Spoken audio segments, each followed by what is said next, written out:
লখনউ থেকে এসএমএস দিয়েছিল, তারা আমাকে চাচ্ছিল। তাসকিনের মতো শরীফুলও লখনউ সুপার জায়ান্টসের কাছ থেকে চলতি আইপিএলে খেলার প্রস্তাব পেয়েছিলেন।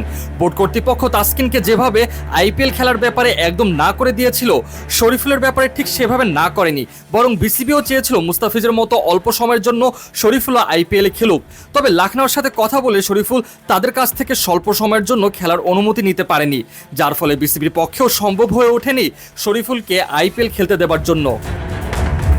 বৃহস্পতিবার আবাহনীর হয়ে ম্যাচ খেলার পর বেসরকারি গণমাধ্যমের সঙ্গে আলাপ চলাকালীন সময়ে শরীফুল ইসলাম জানান, লখনউ থেকে মেসেজ দিয়েছিল, তারা আমাকে চাচ্ছিল, কিন্তু এনওসির সময়টা খুবই কম ছিল, তার জন্য তারা পরে আর রেসপন্স করেনি।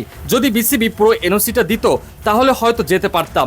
যেহেতু আমাদের জিম্বাবুয়ের বিপক্ষে সিরিজ রয়েছে, সেক্ষেত্রে এনওসিটা ওইভাবে চিন্তা করেই দেওয়া হয়েছে। বাংলাদেশ জাতীয় দলের হয়ে ধারাবাহিকভাবে 3 সংস্করণে নিজের সামর্থ্যের প্রমাণ দিয়ে যাচ্ছেন শরীফুল। বৃহস্পতিবারও আবাহনীর জার্সি গায়ে তারই প্রমাণ যেন দিলেন আরও একবার। এদিন শেরে বাংলায় এই বাঁহাতি পেসার 35 রান খরচায় নিয়েছেন 4 উইকেট। শরীফুলের বিশ্বাস, নিজের ফর্ম ধরে রেখে সামনে আইপিএলে খেলার সুযোগ ঠিকই পাবেন তিনি। শরীফুল বলেছেন, ইনশাল্লাহ ইচ্ছা তো আছে, সুস্থ থাকলে যেভাবে সব যাচ্ছে এভাবে গেলে একদিন খেলবো আইপিএলে। যদি তখন দেশের কোনো খেলা না থাকে, আশা থাকবে, ইচ্ছাও আছে, হয়তো সুযোগ পেলে ভালো কিছু করব ইনশাল্লাহ। গত 1 বছর ধরে বল হাতে দুটি ছড়াচ্ছেন শরীফুল। সেটি চোখে পড়েছে লখনউয়ের। জাতীয় দল, বিপিএল কিংবা ডিপিএল সব জায়গাতেই নিজের প্রতিভার স্বাক্ষর রাখছেন তিনি।